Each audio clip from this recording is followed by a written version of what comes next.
I embrace the irony of what my team stands for. Oh, and you already know what button I hit. You always hit it. You always hit that button. Look, how's everybody feeling today? It's a big day. Game 4 of the NHL playoffs. Toronto Maple Leafs versus Montreal Canadiens. So go Leafs, go! Is it the Stanley Cup Finals? Is it the final? No, it's the first round. But for the Leafs, that's basically the Stanley Cup Finals. So there's 3 more months of NHL hockey, playoff hockey. About that. Hockey never stops. Oh God, I hope it does. Just for most people's sakes. Luckily, I'm in Virginia, so we don't get a lot of hockey coverage. Although, I guess the Capitals are a big thing down here to an extent. They just got knocked out. Josh, are you a hockey guy at all?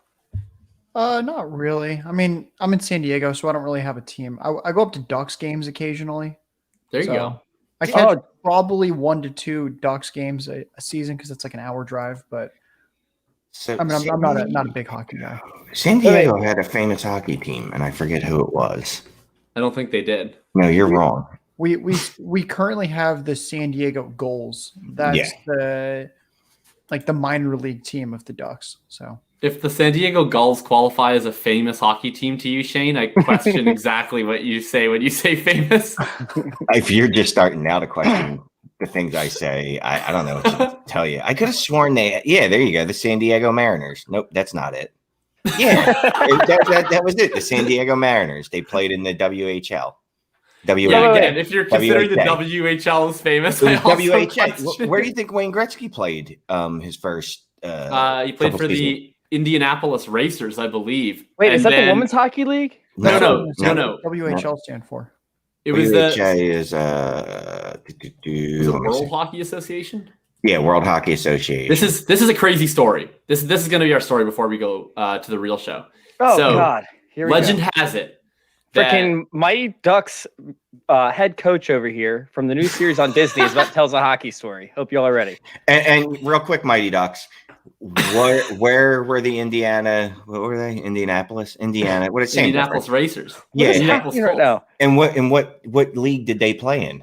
I believe they played the WHA. They did. And so here's a fun story. So gather around, you bunch of hosers. So in the WHA, there was the Indianapolis Racers, and when the NHL and the WHA merged, only a few teams could come over from the WHA. And rumor has it that the Winnipeg Jets, of course, where I'm from, and the Edmonton Oilers owners were on a plane, and they had to play a game of backgammon for who would get Wayne Gretzky from the Indianapolis Racers. Edmonton Oilers owner won the game of backgammon. He got Wayne Gretzky, and history was never the same. Let's start the show. That was. You weren't even ready to start it. Like you could have started it by.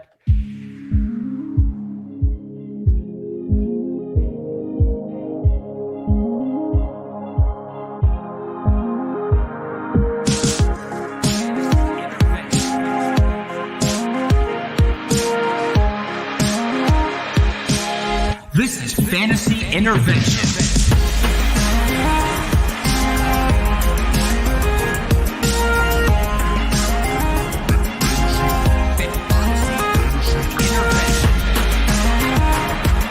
Now here to intervene with your fantasy life, Shane Manila, Jakob Sanderson, and Chase Vernon.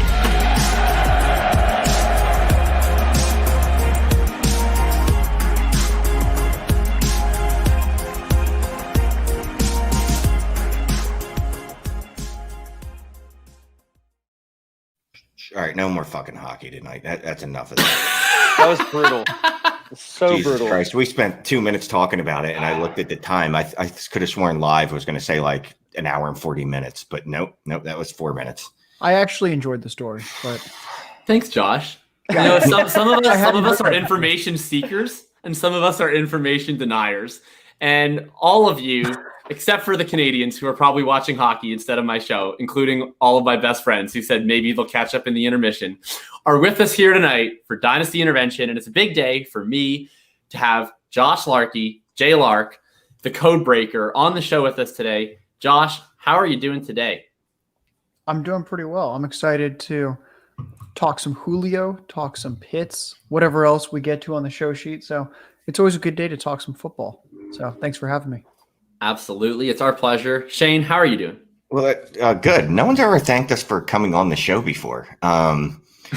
So that just tells me Josh has never listened or watched this train wreck of a show. But anyway, I'm good. Shane, I always say that you're one of the greatest ambassadors for what we do here in terms of making sure we're valued in the community. We have fun. I mean, we have fun, and we have, good conversation. It's just that Chase is usually trying to wreck the show in some way or form, so it's mostly his fault. Anyway, but I'm good. Well, speaking of Chase, how are you doing, Chase? And by the way, I see Dave in the chat. He says he is watching this over the Leafs, so I hope you're sitting back with a bag of milk enjoying the show. And Chase, how are you doing? A bag of milk. Here we go again. Getting started out the right way. Talking about bags of milk. I'm doing great, man. Just here to wreck the show and have fun with it and disagree with you guys as much as I possibly can as we argue over the dumbest things possible. Like how important it is that the Green Bay Packers wide receivers are boycotting the OTAs and how this could affect the whole entire, riff of the Packers organization. Yeah, well, let's just start there. Normally my show sheet goes out the window because Shane refuses to acknowledge or read it. But today it just went out the window because there was actually some late breaking news. So let's start there. Packers wide receivers are not attending OTAs. Chase has just laid that out.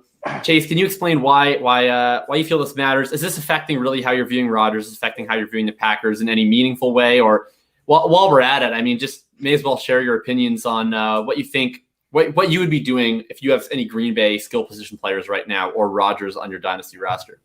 I love speculation, but I hate this negative speculation about what could happen with a player's contract and things that we try to understand, but the depth of this is mainly behind the scenes compared to what we're led to believe. So sitting there and looking at it, obviously the wide receivers want Aaron Rodgers to return.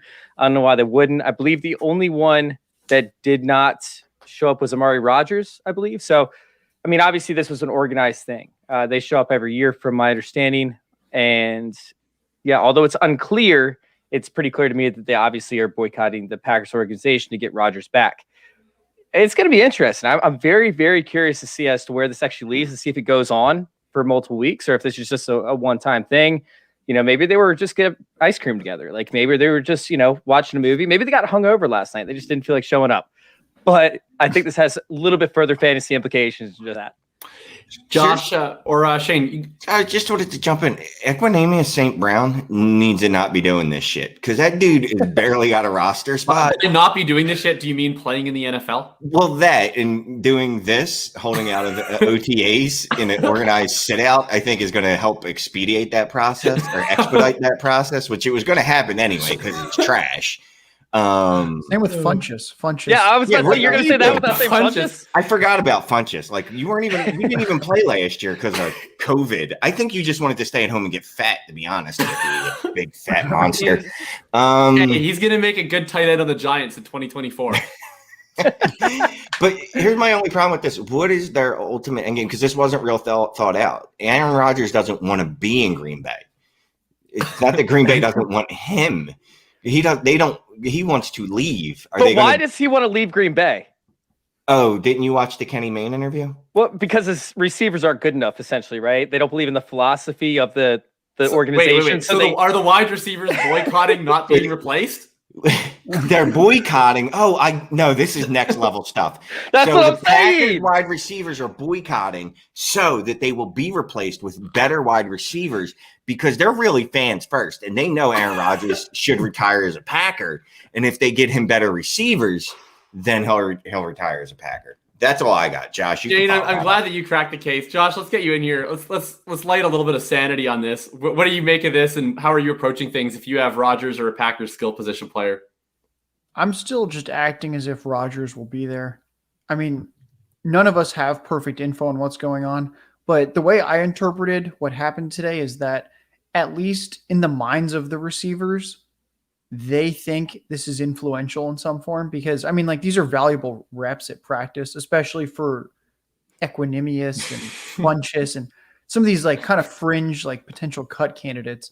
So that's why when I first read it, I was like, okay, they have to think something's going to get made of this. I don't exactly know what that is, but I don't think that these players are stupid. And I think that they all felt like there was some kind of common goal going on. My guess is that part of it just has to do with Jordan Love and that they're showing they don't want Jordan Love to be their quarterback. And that if Aaron Rodgers isn't going to be there and Jordan Love's going to be the one throwing the practice reps, that, I mean, they don't want to be there. So that's kind of how I interpret it. Is it was more like pro Rodgers and anti Jordan Love rather than anything else. So who even knows though? I mean, like Aaron Jones came out today and was like, I haven't even talked to Rodgers about anything. So, I mean, like Rodgers is pretty private. So I like Adams even made it seem like he didn't know what Rodgers was going to do. So I think they're just hoping that something coordinated helps out. Is Aaron Jones ever included in the game plan at any point in time? Because like he'll be completely healthy and they'll pull him out of the game. He'll be sitting on the sidelines. Like he doesn't seem to like actually, know the routes are supposed to be. It just feels like he's the most disattached starting player for any team in the NFL right now. Like, and it has been for the past 2 years. He had almost 300 touches each of the last 2 years.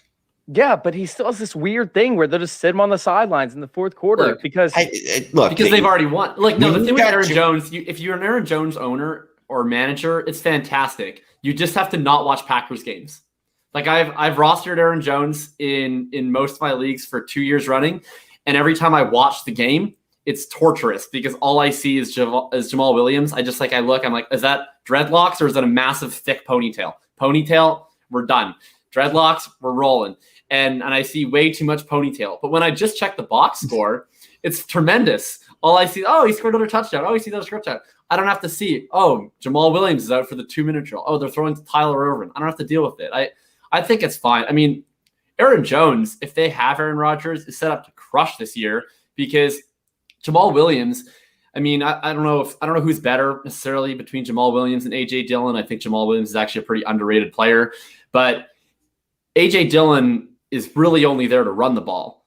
And what Aaron Jones does best is catch the ball. So Jamal Williams would come in. He would take 2-minute drill situations from him all the time. A.J. Dillon's not going to play in the 2-minute drill. So if Aaron Rodgers is there. Here's the thing, though. We thought that same thing about Jamal Williams coming out of college, although he was a little bit of a better pass catcher than AJD, at least from college history. They might still rotate Aaron Jones. I mean, that just feels like a thing that, for whatever reason, that philosophy carried over from the last coaching regime, which was a bad one. And that's just something they like. I think they'll rotate, but wouldn't you rather lose a few extra carries but gain a few extra targets? Yeah. And as we say every week, and everyone says that has any scintilla of intelligence, a target's worth more than a carry. So again, like when we were talking about ETN getting switched to wide receiver by Urban Meyer for funsies, I'm like, that's great. Get him 100 targets and 40 carries. I don't give a shit. You know what I mean? As long as he holds his running back designation. The real reason why A.J. Dillon won't be used in the 2-minute drill is because they know that he's going to score way too fast, and he's going to leave time in the clock for the other team to come back down and score. So they don't want to mess this up. They don't want to put A.J. Dillon in the 2-minute drill. They want to make sure that they don't score too fast and they can burn some clock out. That's the only reason why A.J. Dillon wouldn't play in the 2-minute drill. That's some great analysis. Anybody else got anything left on the Packers here before we move on to the man who killed all of my hyper fragile best ball mania teams? I want to touch on a couple things because Dave from Toronto, drinking, bag drinking, he's worried about Aaron Rodgers and Dynasty. I mean, I wouldn't be worried about Aaron Rodgers because wherever Aaron Rodgers goes, he's going to be a quarterback one. I mean, if he goes anywhere, it's probably going to be this is the last place we heard. But Denver would be phenomenal. Yeah, anywhere Aaron Rodgers goes, he's fine. Now, if he moves on, obviously I'm worried about Aaron Jones because that team's going to score a hell of a lot less touchdowns with no wide receivers because they all hate Jordan Love. And I thought that was interesting. Josh brought up a good point that the wide receivers all seem to hate Jordan Love, which really should concern you if you had any hopes for him turning into, an asset at any point on your fantasy roster. Yeah, the Jordan Love situation is interesting because usually when there's a pick like that, the team really vigorously defends it. And it's like, this is our quarterback.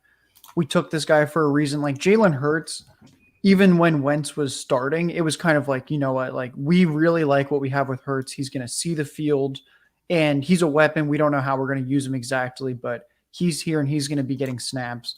With Jordan Love, within 1 month of training camp, every beat reporter unanimously was like, he has no respect. He's not making the throws. We don't know what's going on. And it's just kind of an interesting saga with him where he basically had the Dwayne Haskins fallout, even though there's been no scandal and he hasn't actually been bad in a game just because of how atrocious apparently his practice reps are.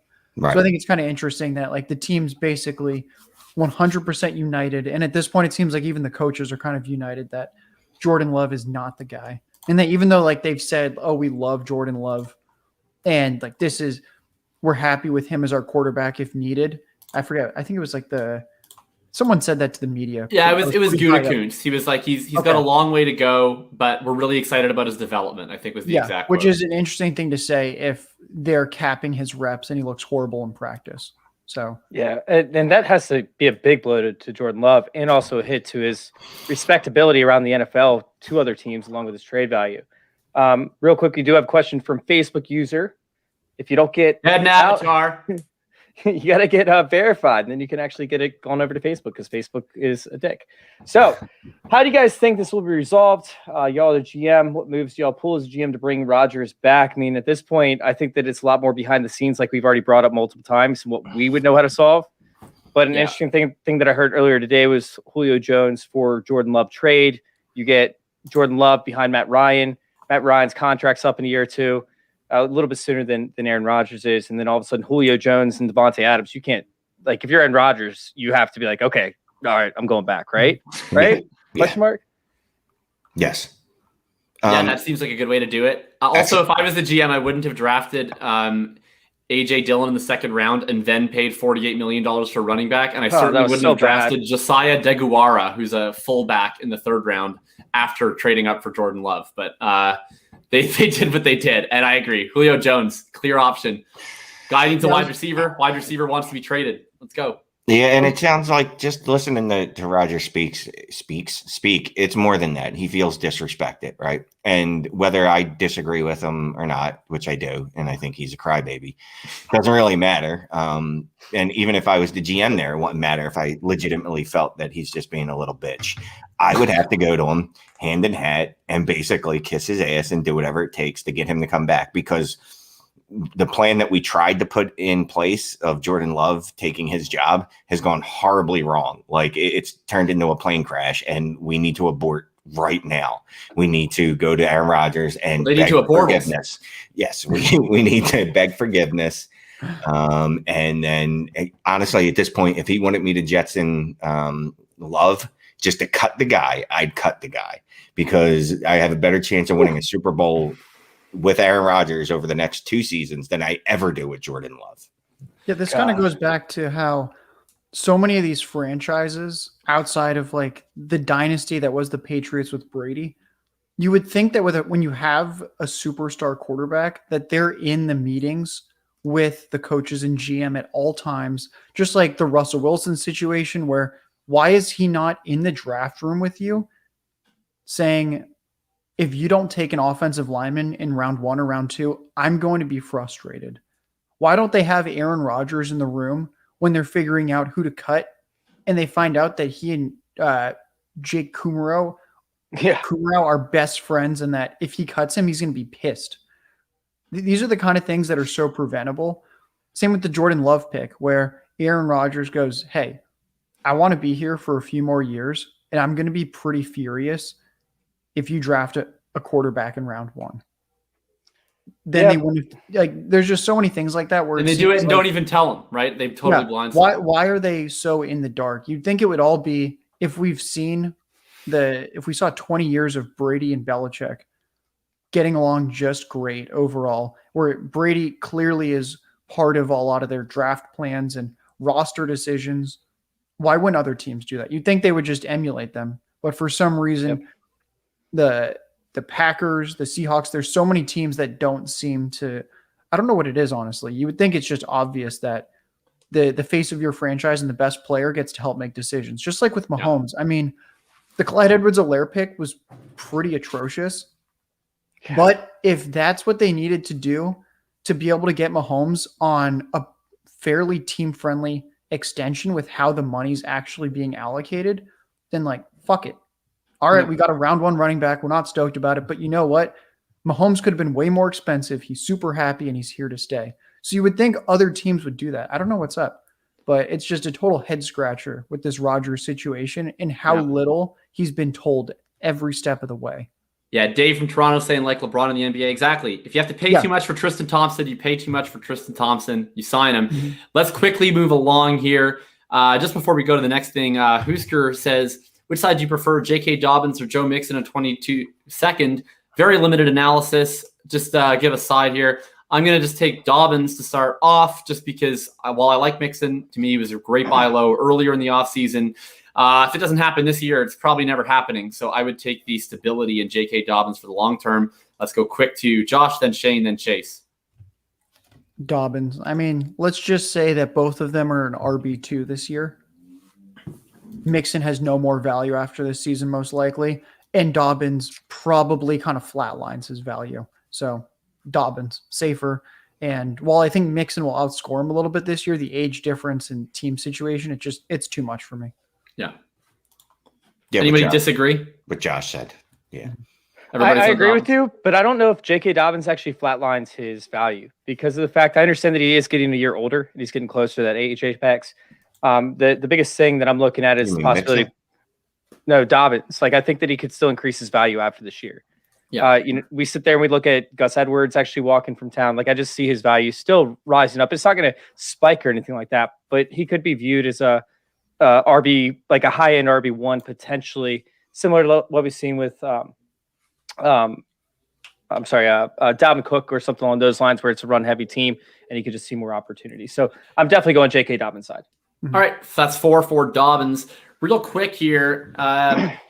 I don't know if we'll have any time to talk about best ball anymore, but one guy that I was targeting is my RB4 and my hyper fragile, robust running back.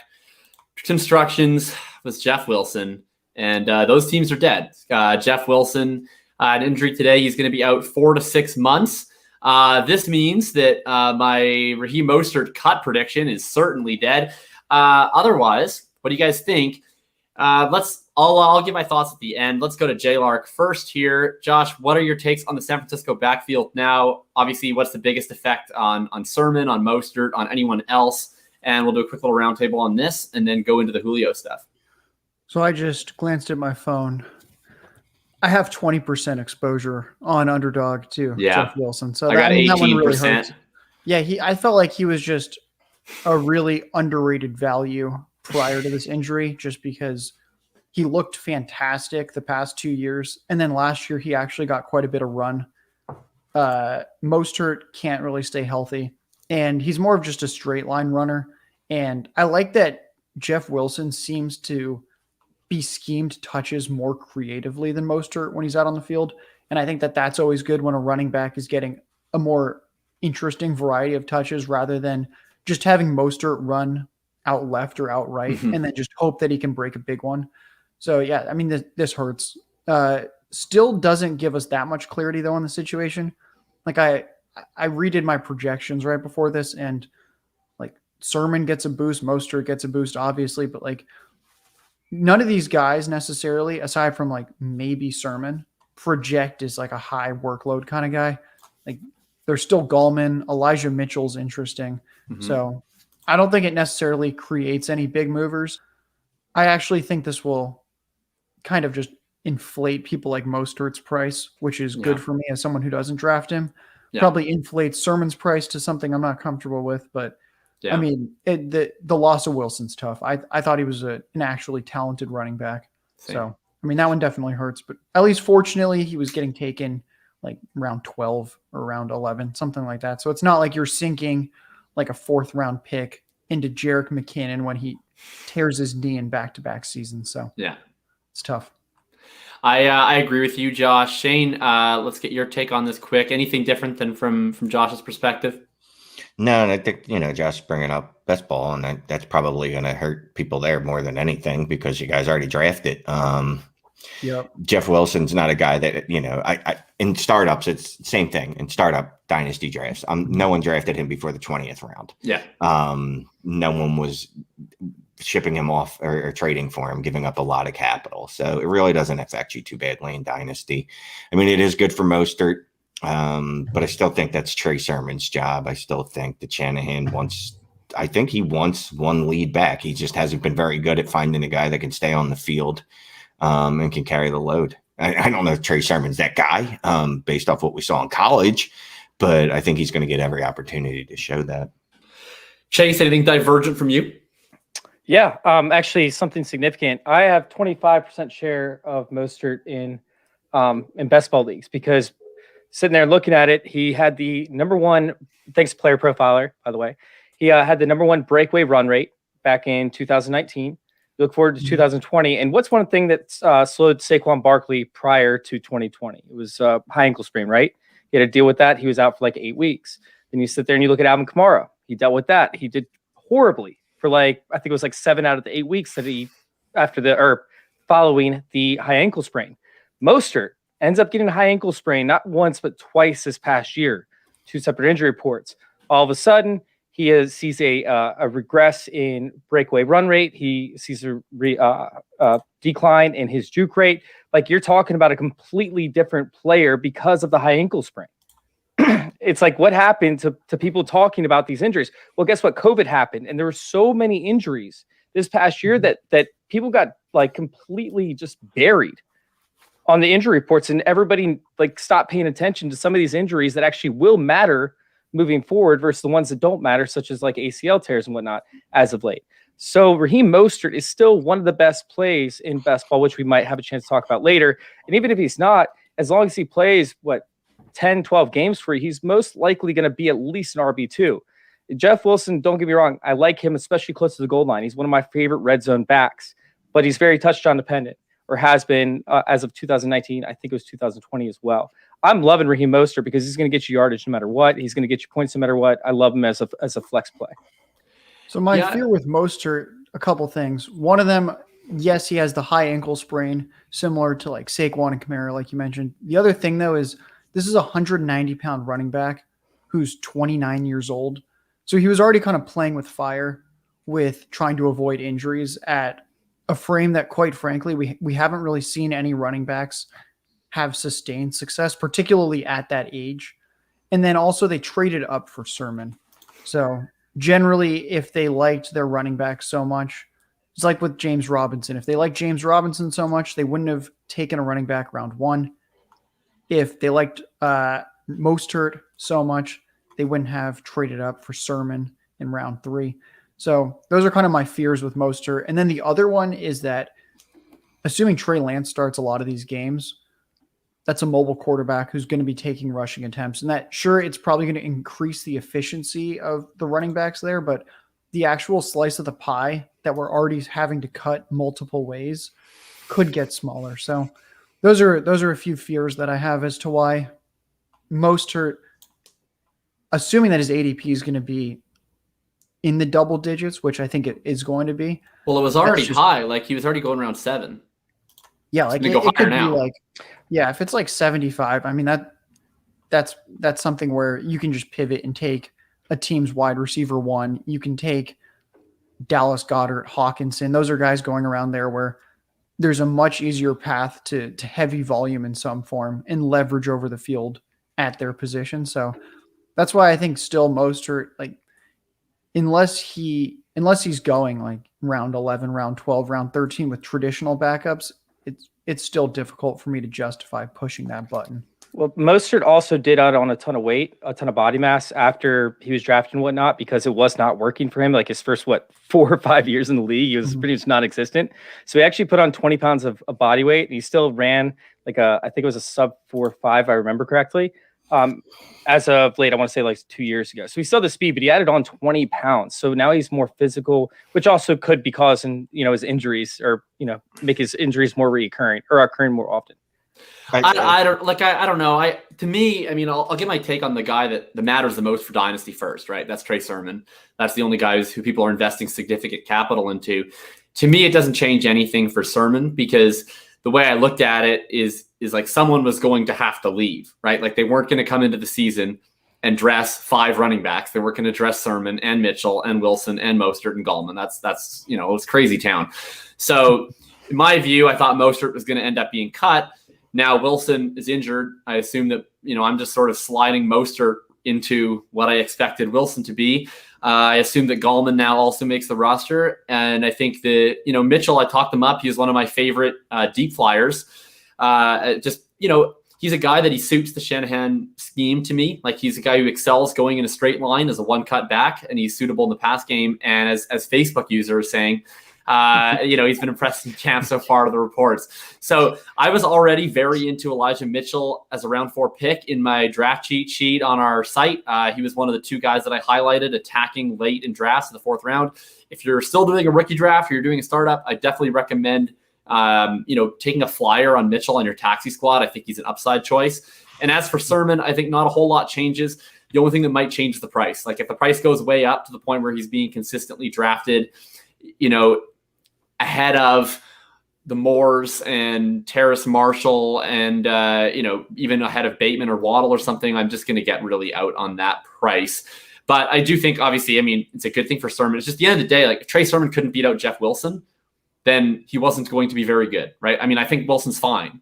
But if Trey Sermon can't be better than Jeff Wilson, then it's like, what are we doing here? Yeah. I do think that, obviously, Mostert has new life, because I previously expected him not to be on a roster, and I certainly, Leafs up 1-0. All right. Anything else on this one? And I did watch that one, Lindsay. I can't believe you're watching my show and the game. You're the best. Go Willie. Go Leafs. This is going to go really well on the podcast. Will, baby. That's good. That's good audio. Anyway, anything else on this one? And then let's talk some Julio. All right. Julio Jones. I don't know if anyone has logged on to the interwebs lately, but Julio Jones had a phone call that he may or may not have known was live on FS1's Undisputed, in which he said, "I'm out of there." So let's start with Julio himself.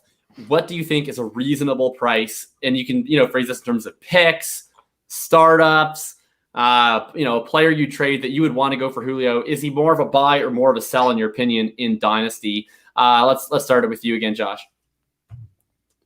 I'd say he's kind of just a hold. I don't know if I'm necessarily buying or selling. I think at this point, the average Dynasty gamer has heard for enough years that Julio is in his 30s, and that, like, any of these years could be the cliff. Last year might have actually been the cliff for all we know.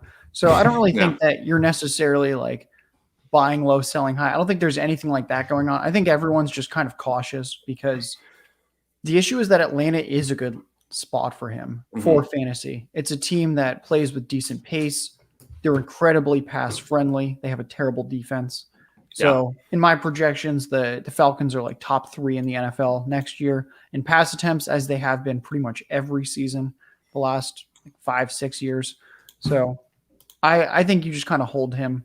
I wrote down a few guys, like, if you're trying to move Julio to a contender, like Mooney, Rager, Pittman, those are guys that I think you could reasonably try and get back. You'd rather have Mooney than Julio?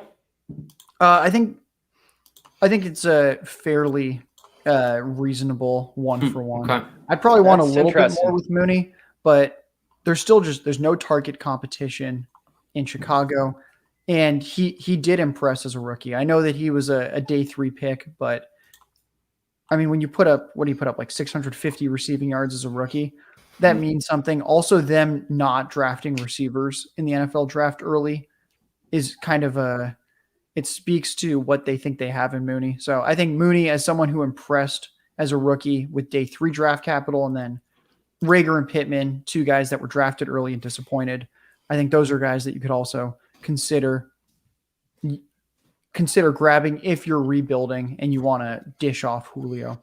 Well, I'll tell you what, Facebook user thinks that you are disrespectful, and Facebook user got him in the flex of his most recent Dynasty startup. Shane, where are you on this? A man who has Jalen Rager in your Twitter bio, or in your Twitter banner, sorry. Shane, what do you think on Julio? Are you with Josh or otherwise?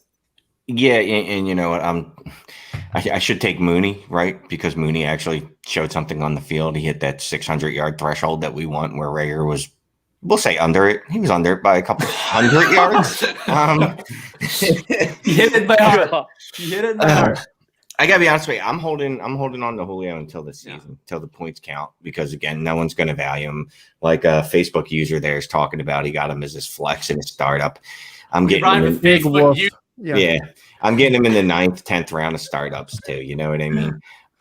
Even in rebuilding, I wouldn't take those guys right now for Julio. I'd hold until the season, and it's hard because you have to be disciplined and go, all right, well, if Julio goes out in week 1 and breaks a toe, his value is eviscerated. He's done for this year. Then he'll be a 37-year-old wide receiver and looking for a new team. Does he have like an exponential growth pattern on his age?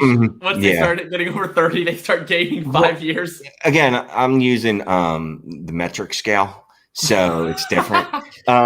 I should like Mooney for him. That should be enough for me. It wouldn't be though. I couldn't bring myself to do it, and that's probably more to do with Julio's name cachet. Yeah. Because he is 32 now. Is he 32? I don't care. He's 32.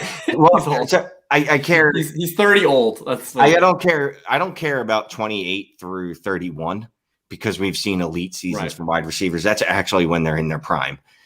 But now he's actually on the other age of the other side of the cliff. He seems like the type that could just completely fall over because he's had injury history. Like there's a legitimate shot that Julio's going to go out there and pull an AJ Green for the next 2 years. Hey, AJ Green. I've been told on Twitter that AJ Green's a sleeper this year. Well, people say a lot of stupid shit on Twitter. Cliff Kingsbury could believe so. Tell you what, man. No, I'm just gonna butt in here. Just because we got to keep moving here, Shade. Sorry, but I'll give an opposing view. I don't know where Chase lies on this, so you can take my side or theirs. But to me, like I'm wide receiver. It's so hard to matter at wide receiver. Like even a guy like a Mooney who looks good year 1, guys like Rager Pittman who didn't particularly look good in year 1, like. The odds that these guys post wide receiver 1 seasons, like I don't think that they're high.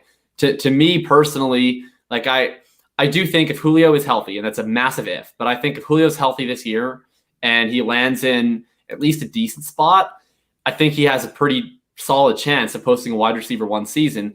And the cost is so cheap, like I'll just take it. I'll just take the 1 wide receiver 1 season. And I do think, obviously, if you're rebuilding, that wide receiver 1 season doesn't do anything for you. But in my opinion, like if you're rebuilding, you probably have a low value roster. You need to be able to create excess value in chunks.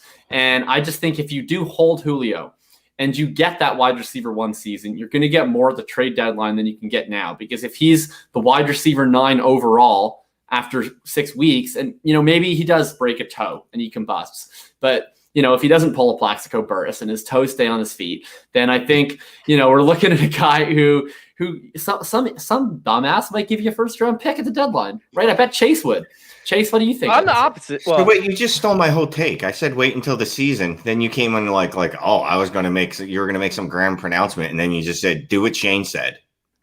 I'm thinking. I don't know. I think I said it nicer, slightly more nuanced. Maybe. Yeah, I think I said that he was a hold as well. So I think I think we're actually in agreement. Yeah, we're okay. Well, I heard Mooney. I got tilted on Mooney. I think I think y'all are playing with fire. I really do. Like, Josh brought up like the fact of, like where could his value actually increase if he goes somewhere? Maybe possibly the Packers. But I don't even think his value. No, I think it decreases there. I think the AJ Brown's there. I don't think they're going to throw the ball a lot. They're still going to run with Derrick Henry. He's under a massive contract. Like, I just don't see how his value increases anywhere else. And if he sits there and he goes to a team, and I was going to bring up the Titans as a bad example. I thought that maybe the Indianapolis Colts might be, an example as to where his value might increase, ? But I don't think it really does. But if he ends up with a team, it would increase to me. I will pay whatever it takes. Well, that's why I was going to say, hey, then I'll trade him to you because I know that you're closest. But I mean, honestly, like when you sit there and you look at it, I don't know that his value increases going from the Falcons, who pass it on, who know how to use him properly, who he's been working with for years and years, who are going to have to throw the ball because their defense is bad, versus the Titans, who, by the way, their defense is going to be brutal this year. This is going to be the 2021 version of the 2020 Vikings. So get on AJ Brown if you can while we're talking about it. But either way, I just don't see how his value increases with Julio Jones. I think that you have to trade him now before he does break a toe, before he goes to a team like the Raiders or something like that, whereas I don't think his value can go up. Well, you're the only wrong. Place that I think he could be kind of sneaky is New England. And I know it's kind of gross to think about because it's Cam. And I've dished on Cam a lot, but The two things that I think are going for him is that Cam and Julio have probably trained together multiple times. They're pretty good friends. I know Julio's gone out to Cam's summer camp to help out. So they definitely have some type of rapport built in. And also, I mean, who are we kidding? Cam's not a great quarterback if we're talking strictly throwing the ball. And part of that plays out in him being kind of a one-read guy. What did we see last year with undrafted Jakobi Meyers? We saw him get like a 40 to 50% target share in multiple games when they were in comeback mode. I think Julio actually is kind of an interesting fit there where you have a quarterback that is a one-read guy and he's not necessarily surveying the field. Give him a Julio, by far the best receiving option that he'll have ever played with before, assuming Julio's healthy. Oh, come on, And Kevin Benjamin, bro. I think per game, that might actually be the best spot for him because there is nobody there right now that looks like they're going to be commanding targets. I kind of agree with you there. And I mean, worst case scenario, if Cam totally sucks, then they have another option that they will throw in, right? And I mean, maybe Mac Jones also sucks, but at least you almost get two chances to succeed in New England, right? It's like maybe it works with Cam. If it doesn't work with Cam, maybe it works with Cam spelled in reverse. Any other thoughts on Julio specifically, or Facebook user, not a fan of Calvin Benjamin? I mean, what about Taylor, the rest real of quick. the Atlanta guys? Yeah. Taylor, real quick. I just want to give a shout out to, of course, What Josh up? over here, What up, who is teaching the R coding class. Josh, you want to give him a quick shout out about your R coding, where they can find it, what it's like a very Give it an small ad read. version. Sure. You can go to thatrcodingsite.com. Thatrcodingsite.com is in the letter R, like a pirate. If you want to learn coding and analytics with football data sets, that way you can be spared how I learned, which is brute force analytics with housing data and credit card fraud data, which it's not a lot of fun. So yeah, if you want to learn how to code, very valuable skill in today's marketplace. Also just helps you get a lot better at fantasy football, and I think it's fun. So thatrcodingsite.com. Check it out. Is it more fun to commit credit card fraud or code it? So honestly, I didn't do very well on that project in grad school because I got kind of lazy and just trained my model to always say that it was not fraudulent. And I had like 99.9% accuracy because It sounds like it's more fun to commit it then. there's If very you're little catching credit them. card fraud. So yeah, if you want a really good model accuracy, you just say no fraud and let people swipe away. So Would Makes this sense. be a recommendation to the Trump White House if they asked you to code voter fraud? You would just feel like there's probably not any voter fraud.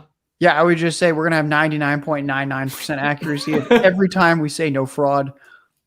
So yeah, I mean, there's a reason I'm not working at like Bank of America. Apparently, they don't like that system.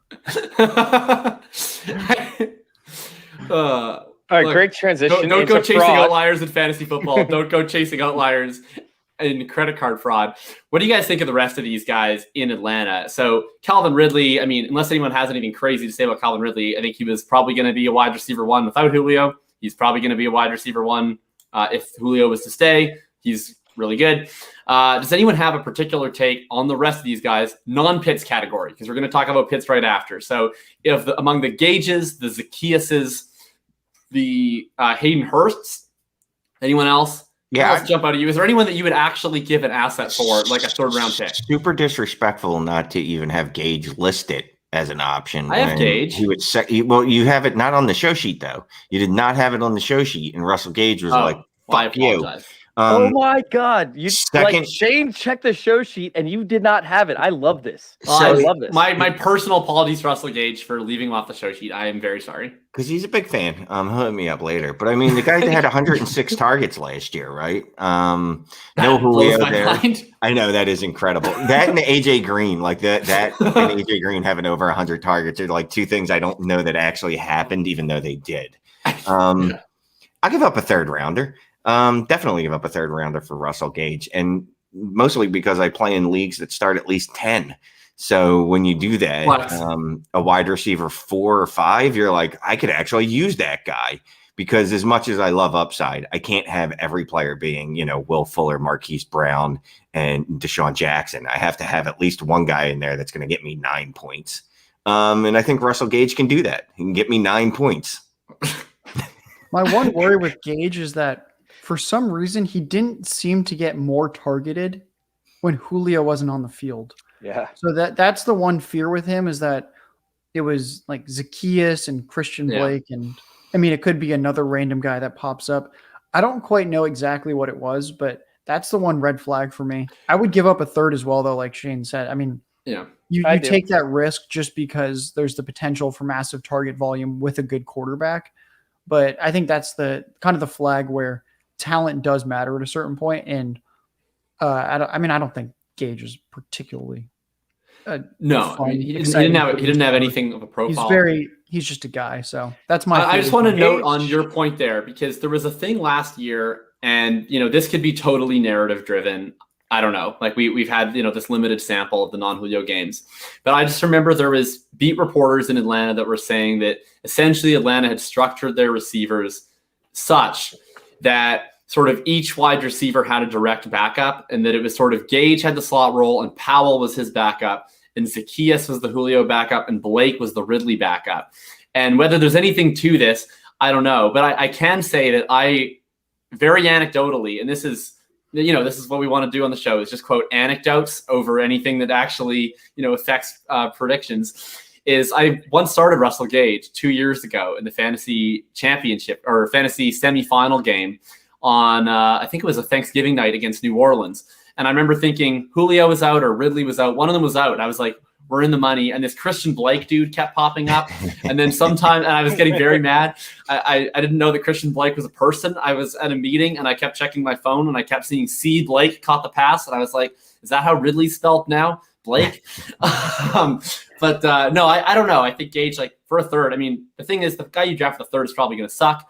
Russell Gage is probably going to suck, but maybe he'll suck with 9 points a game. So you hit it on the head, by the way. You hit it real quick. You hit it on the head. Like they actually did have direct replacements for their players, and they moved around. How you say his name, which I'm normally good with names, but I didn't get that one. Olamide Zacchaeus. He's Olamide Zacchaeus. That's my dude. I'm like I put in. I cared this much about him. Waiver claims on Olamide I know Zacchaeus. Ungumwale, right? I can talk about pretty much any other player's pronunciation. I'm working on Omoba Fett.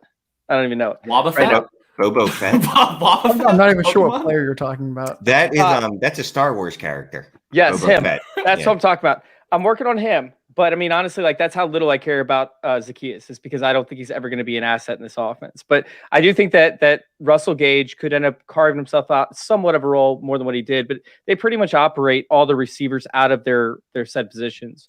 So I'll push back on that a little bit, where there's the direct backup narrative. I think Zacchaeus was just the best guy that was on the bench. Zacchaeus, I'm looking at him on Player Profiler. He is 5'8", 188. Yeah. He's not very athletic.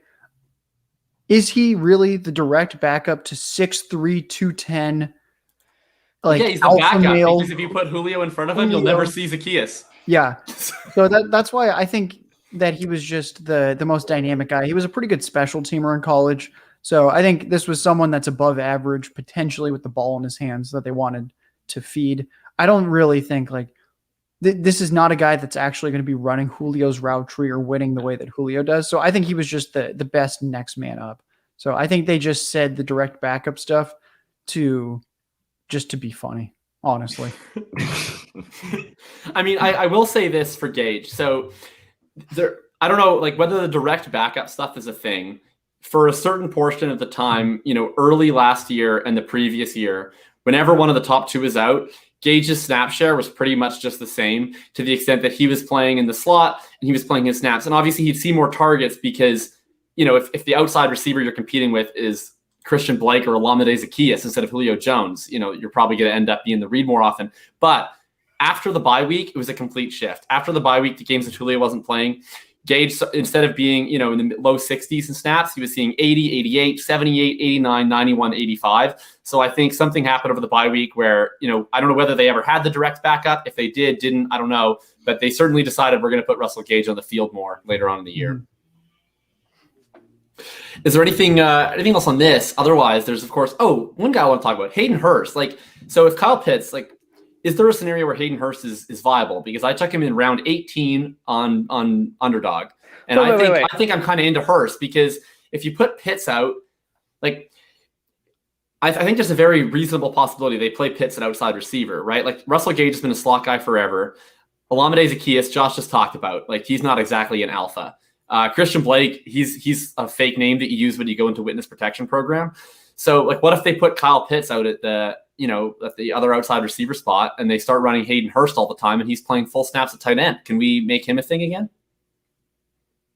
No, because he still, if he's lucky, he sees 88 targets again, like he did last year. That's good enough for round 18. Yeah, I'll say, at the end of a best ball draft, that's fine. But like if you have 2 tight ends and you feel like they're weak and you want a third one, sure. But I don't think he's outside of best ball. I don't think Hurst has any standalone value. It's hard to see anyone ever starting him. Sure, he'll probably have like 3 touchdowns. So maybe you get 3 spike weeks for best ball at least, but I don't think he's viable aside from a 17 or 18 round dart throw just to fill out a weak tight end core. Yeah. Okay, I didn't see his finishes, so I don't hate it as much. He has a finish of 8th, 11th, 7th, 8th, 10th, 6th. With 10th, 6th, 8th. With a not healthy Leafs just scored again. Oh, good. The Leafs are taking it home for the Stanley Cup. Hey, it's called the Stanley Cup. Yeah, and I know what. Never mind. That's all I know. I know that they put the San Diego Gulls. Yeah, the Gulls. Of course I do. I mean, who doesn't? They used to put the champions' names at one point. All the champions' names were on there, but because the league's been around so long, they've had to start chipping some of the ones off at the bottom, so they don't really count anymore because they're like fucking hockey in the 20s wasn't a real thing. Wait, is it a real thing now? Oh, it is. Oh, in Canada. It is in Canada. My bad. Sorry for all of our listeners. I'm only bringing on Canadian guests. It's just going to be Drew. Drew's going to be replacing Chase as the permanent co-host. But Hurst saw 88 targets with Julio not being healthy all year. Yeah. Pitts will be, like you said, pretty much the direct replacement for Julio, since we keep wanting to use the phrase direct replacement. That's the name of this show today, direct replacement. Pitts could, honestly, Pitts could see 130 targets in that offense. I can't see Hurst doing more than what he did last year, because that was honestly the best the circumstances were ever going to be was what it was last year. Yeah, I agree. He didn't really do much with it. I agree. Well, let's pivot here to Kyle Pitts. Yeah, let's go ahead and skip Kyle Pitts and go straight to best ball. No, I'm just kidding. Go ahead. Well, we can work in a little bit of a Pitts best ball take too. But I'll preface this by saying I have not drafted a single share of Kyle Pitts in best ball. I might be slightly interested if his ADP were somehow to stay the same or drop after Julio gets traded, which that seems pretty unlikely. But in Dynasty, I've been drafting a lot of Kyle Pitts. Josh, on your most recent episode of the Code Breaker, fantastic podcast, which I encourage everybody to check out, you were not super into Kyle Pitts, and I would love if you would put the case for why Kyle Pitts is too risky in specifically a Dynasty format, because I think I'm on the same page as you from a best ball point of view. And let's get some of the others' takes, and I'll come in terms of my, where I see the upside for Kyle Pitts in Dynasty. Don't let him lie to you. He actually took Kyle Pitts in our Dynasty startup. I sure did yesterday. So absolutely did, proudly. What was the buy-in for that? Where'd you take him? I took him in the 4th round, tight end premium superflex Dynasty. Yeah, I will take him in the 4th round every time I see him in the 4th round. I won't take him earlier than that. God, 4th round is still. All right, Josh, roast me. Right, so let's go. I've been waiting for this. I'm going to keep it pretty simple as to why I don't like Kyle Pitts in Dynasty at his current cost. So if we look at tight ends in year 1, right now I'm pulling up some code. The best PPR finish of a tight end in the past 21 seasons. Evan Engram with 173 PPR points. That's not very good. If we go to year 2, there are, count them, 4 tight ends that have ever hit 250 fantasy points in year 2. That's exciting. We have Gronk, Jimmy Graham, Kittle, and Antonio Gates. Woohoo. There are 4 guys that have done it in 21 years. So chances are you are probably not going to be getting that type of fantasy output. And you're going to have, 180, 200, 210. It's just not incredibly exciting. Don't worry, though, because in year 3, Only one guy has ever in their third season hit 250 PPR points. It was Antonio Gates. Year 4, there were 3 guys. Year 5, there were 2 guys. And in year 6, Kelsey, Ertz, Waller, and Gronk are the 4 guys to have 250 PPR points. That's not very good. If we go to the running backs, 17 running backs in the past 21 years have had 250 or more PPR points as a rookie. 24 of them in year 2, 33 of them in year 3, and so on. It pretty much flatlines in the 30s. Wide receivers, same thing. 4 in year 1, but then 18 in year 2, 32 in year 3, and it basically, there's about 30 of them in the past 21 years that have done it based on every single season of their career. So with Kyle Pitts, what you're essentially hoping for is that he is a once in several years kind of player year after year. And based on probabilities, that's just incredibly unlikely.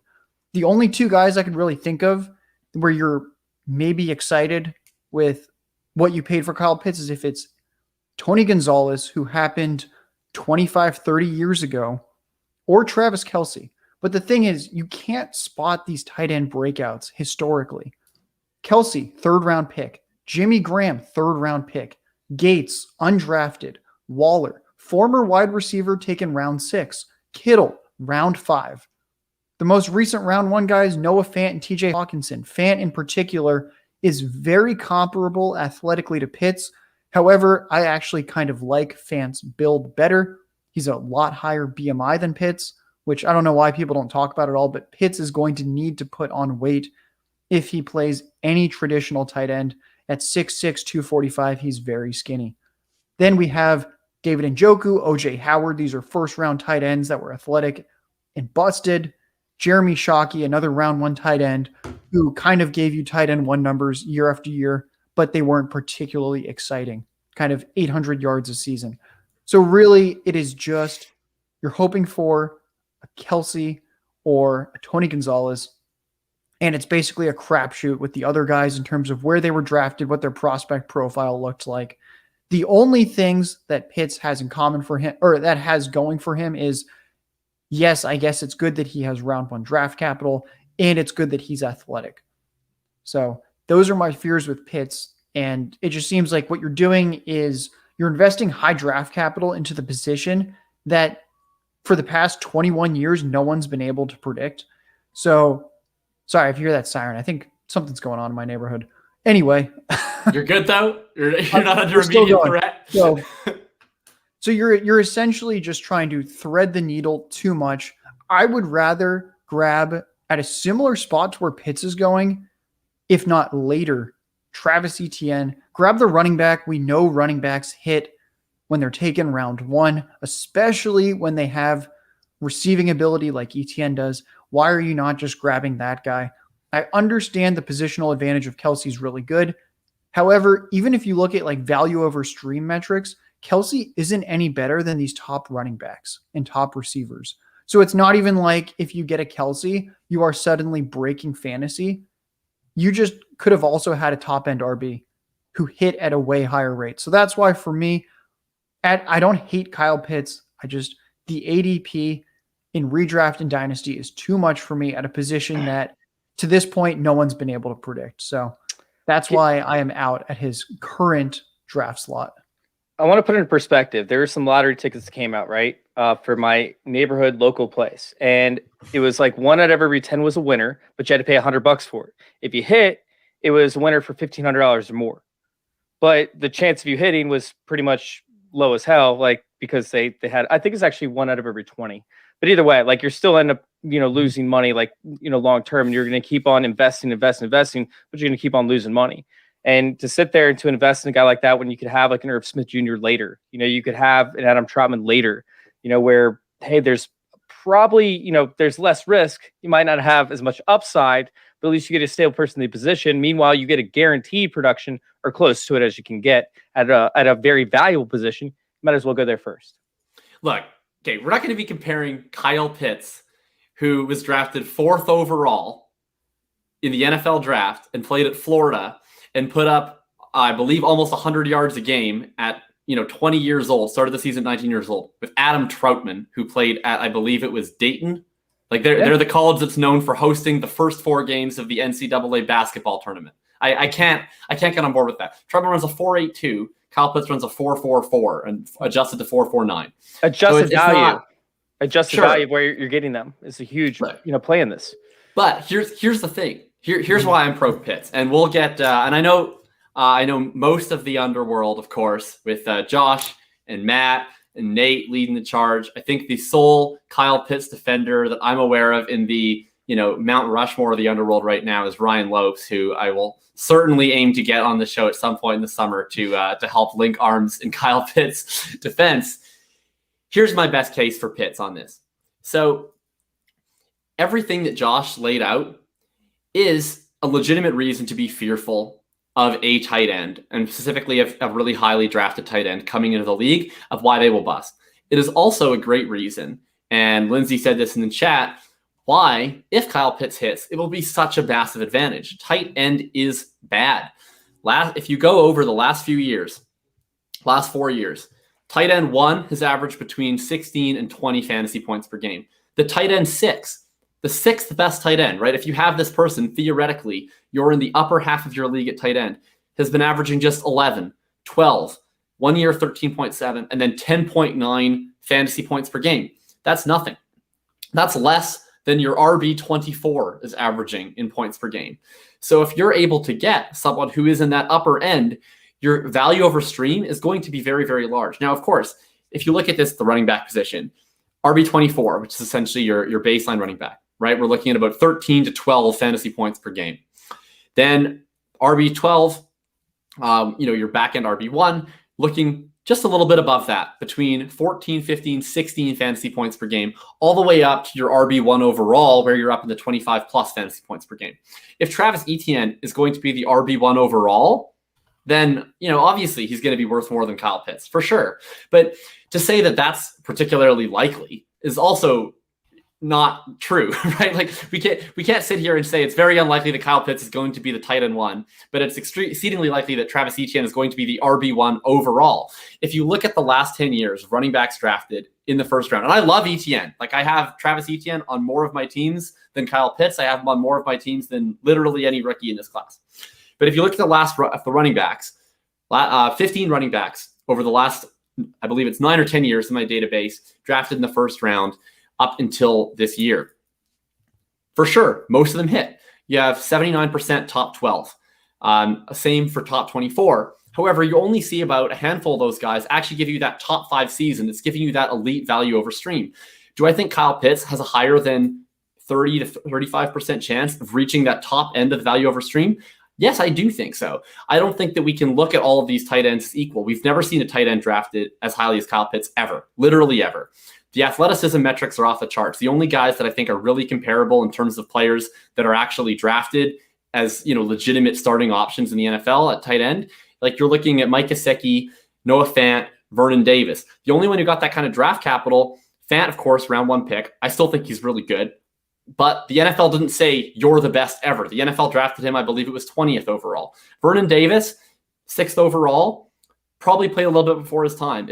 But to have one guy and say it didn't work out for Vernon Davis, it can't work out for Kyle Pitts, that's just too small a sample size for me. I think if we're going to take a bet on someone, I want to take a bet on a guy who plays a position that can give you a massive advantage, because not only is it about the value over stream. If you're good at fantasy football, you're probably going to have high-value rosters. You will have good running backs. You will have good wide receivers. There's a decent amount of them. But you might not have a good tight end because there's probably only going to be 3 of them. And like we said, we don't know where that comes from. So to me, this is not only taking a risk on a position that provides significant value over stream, it's taking a risk on a position where even if I'm a good fantasy manager, I might not have this position. So if I get Kyle Pitts, this is my one chance to get that Travis Kelce type of player who usually goes in round 3 of tight end premium startups at age 32 years old. Could you imagine if Kyle Pitts hits that type of level as like a 24-year-old or 25-year-old? He's going to go in the first round, and it's going to be a massive value, and it's going to be a value that not just provides significant value over stream, but that nobody else in your league can replicate. Awesome. Very good points. However, one thing that we also haven't acknowledged is the injuries. It's why Kittle didn't do much last year. I mean, sure, per game, Kittle was great, but we see time and time again the reason that Kelsey, Gonzalez, Gates, that these guys had such crazy long careers is because they got lucky. Tight ends generally don't stay healthy. It's the most fragile of the offensive skill positions. And then another thing that you brought up was kind of the value over stream, where you're comparing like a tight end 1 to a tight end 6, and then like an RB1 to like a back end RB2. The thing is, these RB2s are going to have more value than a middling tight end 1. So that's why it's so important to grab the running back, is even if ETN doesn't hit his ceiling and he's just an RB2, like Nyheim Hines was an RB2 this past year. So if ETN is just holding his value because this is a first round pick who's just RB2ing it up year after year that you can bank on it, that's going to get you a lot more than a Dallas Goedert or a Gesicki or a Hawkinson in Dynasty. So in terms of having value, Pitts actually has to be a Kelsey, Kittle, Waller to be able to even consider that type of value. Whereas with a running back, they can kind of bust and not even hit their median outcome and still have more value than a mid to high end tight end 1, unless it's like this big 3. But even still, if you look at the big 3, yes, I know that they're a little older, except think about a couple years ago when Kittle first burst onto the scene. There were still so many running backs and receivers and QBs and Superflex that people valued over Kittle. And that's what we have to remember, is that these tight ends just don't have that much value. And it's because of the injuries. It's because we have seen, and you were talking about like the small sample of, it didn't work out for like one guy, but I think it might be able to work out for Pitts. I had a sample of every tight end season from the past 21 years, and it's anywhere from 1 to 4 guys that are truly difference makers each season. So that's why it's just so difficult for me to be on board when there's so much changing of the guard season to season in terms of who's actually in that elite spot, where Kittle had it for 2 years, then he lost it. Waller's had it for 2 years. Will he keep it up? Kelsey's in there.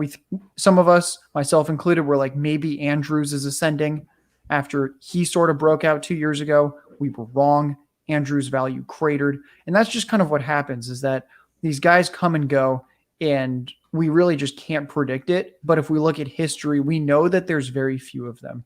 So that's why it's still just really tough for me that Pitts really has to just stay an outlier, whereas Jamar Chase, ETN, Harris, they can just be good, and they'll have so much more value than Pitts come year 2, year 3. I want to get Shane in on this just because Shane hasn't gotten in on this yet. So I want to get your take. I mean, so I'm fine chasing the unicorn because an RB2 is replaceable and I can get him anywhere. I can stream him.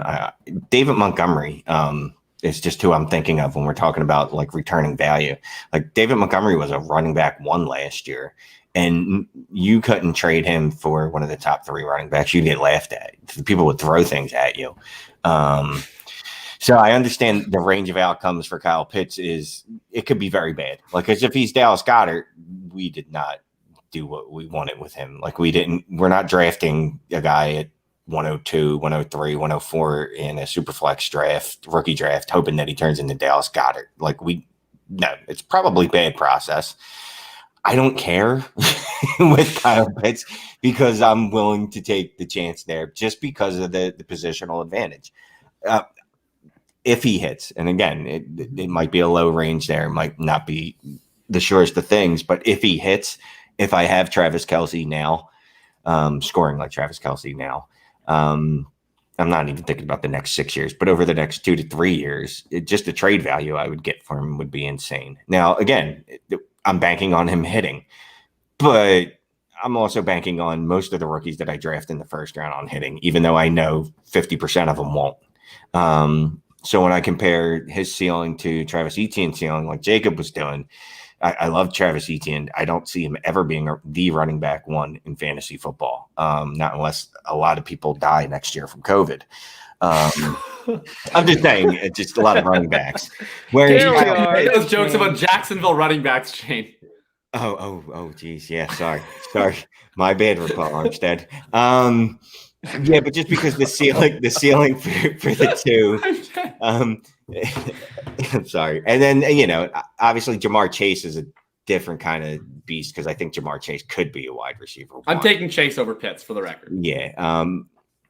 But when it comes to Harris and Etienne in this draft, I can see myself taking Pitts over them. Now, I haven't actually been gun to my head that I haven't been put in that situation, which also will change. It's a lot different when you say you'll do something than when it's presented in front of you and you actually have to choose. I like to think, though, that I would take Pitts over Etienne or Kyle Pitts. I started reading the comments and I got distracted. Classic Shane. I actually want to address this. I want to get Chase on this. I will say quickly because I've been lockstep with Lindsay so far. I think that this is one of the worst running back classes of recent memory, but I don't think it is at the top. Like I think Etienne's a legitimately really strong prospect. I think while I'm lower on Harrison most, I think he's indisputably a good running back prospect. I think Williams is a good running back prospect.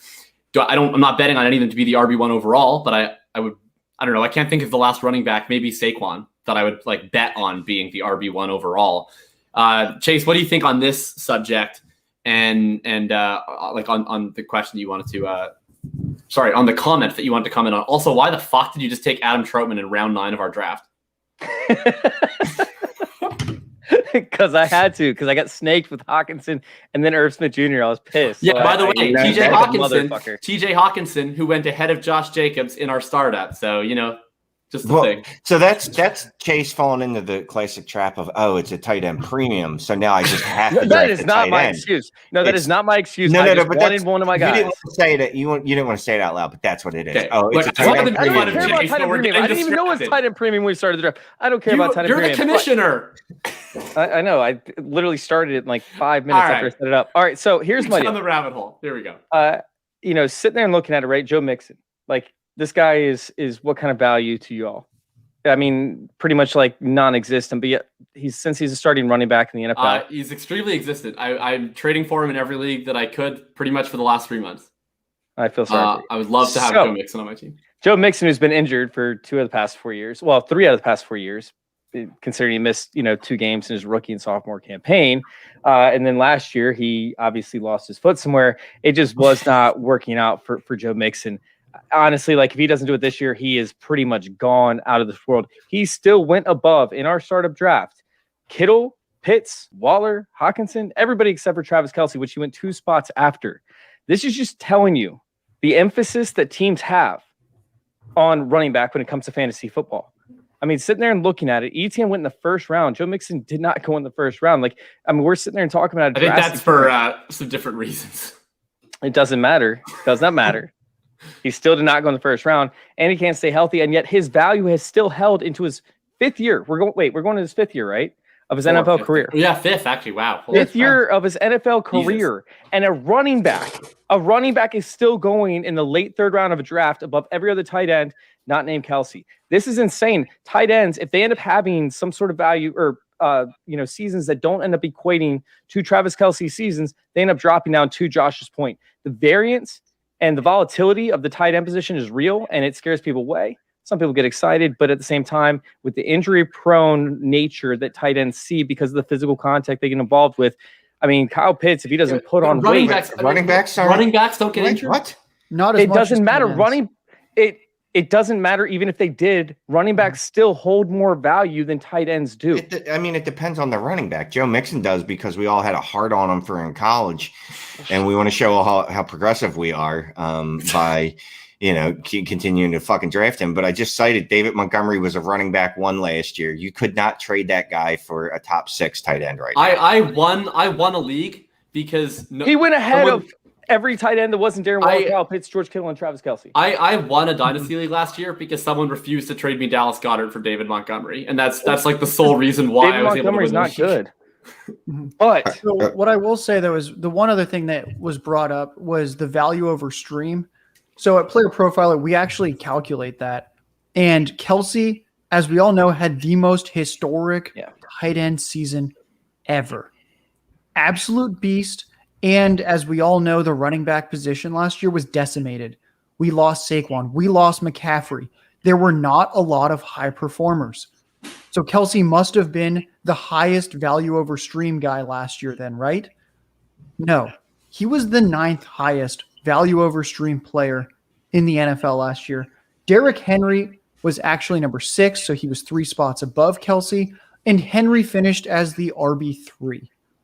So right there in sort of a weak running back season-long ordeal where a lot of them got injured, Henry was still more valuable than the replacement running back than Kelce.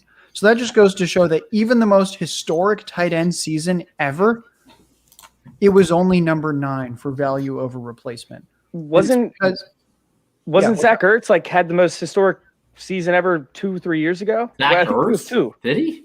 Yeah, he Kelce put was up. the best one. I mean, he put up the most receptions ever, but that Okay. lasted about. He Yeah, averaged like records. negative -5 yards after the catch on those.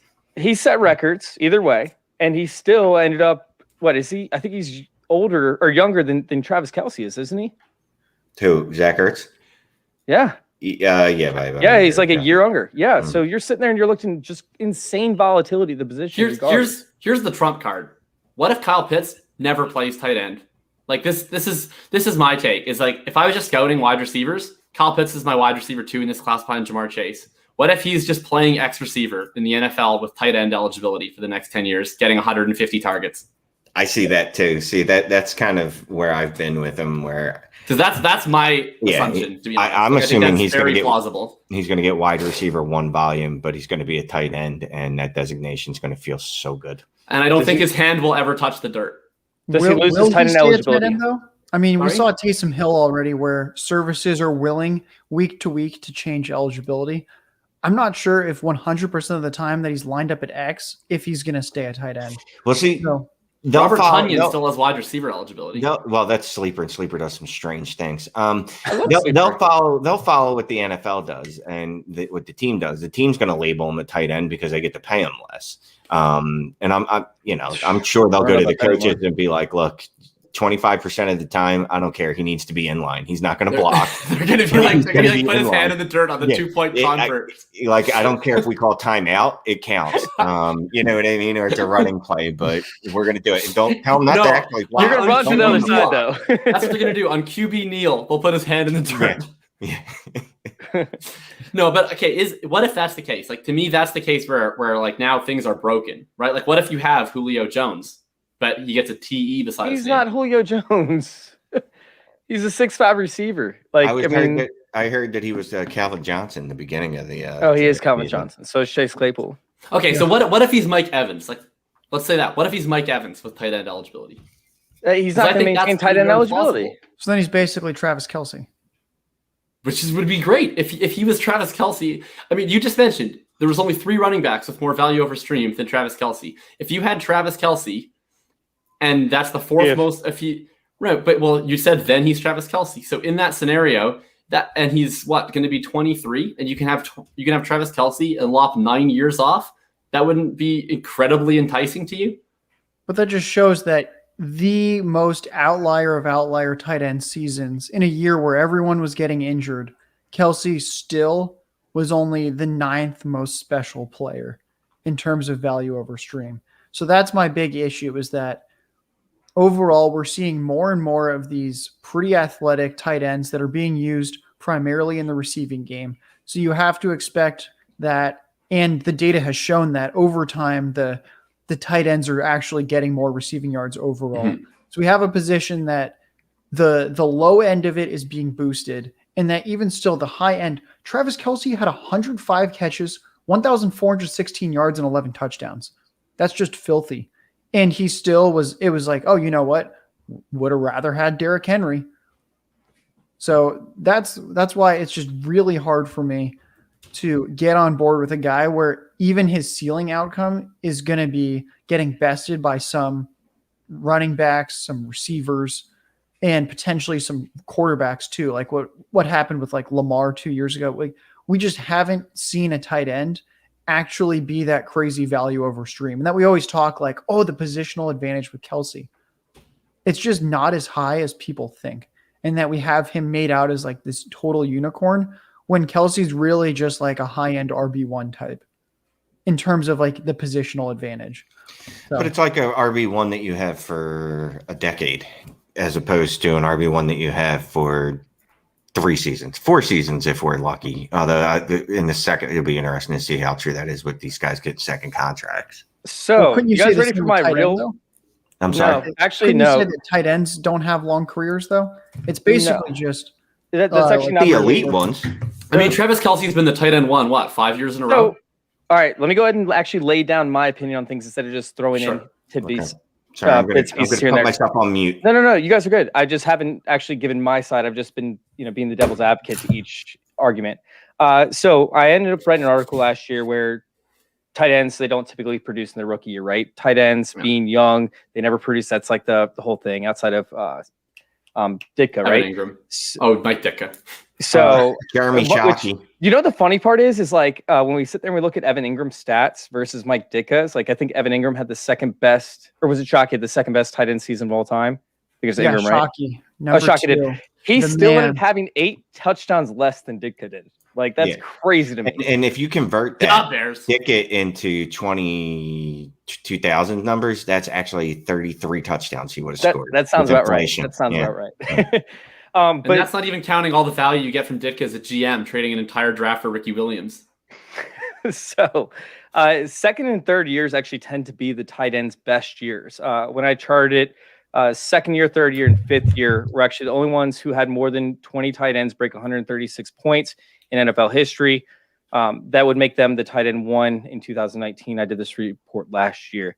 When we sat there and we looked at it, there were 18 25-year-old breakouts over 136 points. The second most with 26 was actually at their, I believe it was their 23-year-old year. So sitting there and looking at it, they're actually breaking out early and earlier, and you are getting it at a younger age. However, the sweetest spot for this entire thing when it came to the highest producers were the producers that came from their second, third, and fifth season that also produces from age 27 to age 30.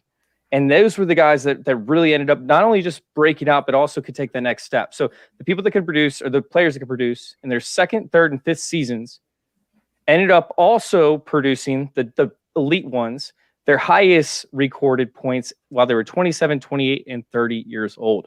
Sitting there and looking at it, these were the tight ends. Like I think Delaney Walker, I believe, hit it. I don't want to read through my whole article, but I think Delaney Walker hit it for a short period of time. I know that Travis Kelce, I believe, was one of them. George Kittle was potential to be one of them, but he got hurt last year. So either way, like you're sitting there and you're looking at elongated careers that actually start at their second or third year in the NFL and go until they hit about age 30, 31 years old. We saw with Antonio Gonzalez, Antonio Gates. I just feel like there actually is potential for Pitts to hit it.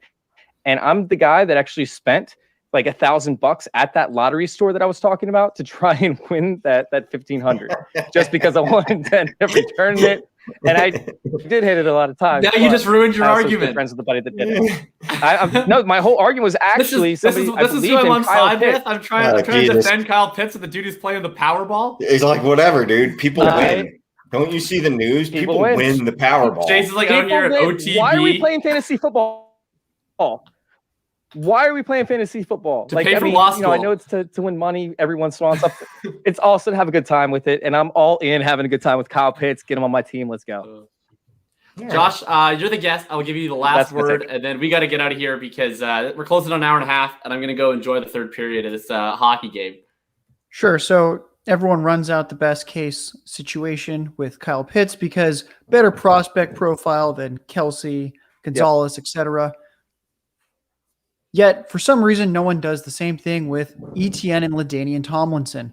You may be thinking that I sound ridiculous, but this is how Kyle Pitts people sound to me. LaDainian Tomlinson was not as good of a running back prospect as ETN, believe it or not. LaDainian Tomlinson never had more than 16 catches in a college season. ETN tripled that with 48. LaDainian Tomlinson was an RB1 for 1, 2, 3, 4, 5, 6, 7, 8 straight seasons. Oh my goodness. Woo! Why is he not LaDainian Tomlinson, who actually happened slightly after Tony Gonzalez? So it's a more recent example. This is how the Kyle Pitts people sound to me. The analytics guy who is looking for historical comps. Give me the better prospect than LaDainian Tomlinson. That is all. I am very comfortable sitting on the hill of Give me the surefire running back that I know is going to hit. And even if he doesn't hit as much as I hope or think he will hit, he's most likely going to have more value, even if Pitts hits. Look, I can't argue with Josh there because I've actually been sitting here all night trying to trade for Etienne after I looked at the roster ownership and realized that I don't own him in enough leagues. How about this, Shane? I roster him in 12 leagues. So if anyone drops, you're my first call. Appreciate it. I'll trade him to you for someone else who's going to be better than LaDainian Tomlinson.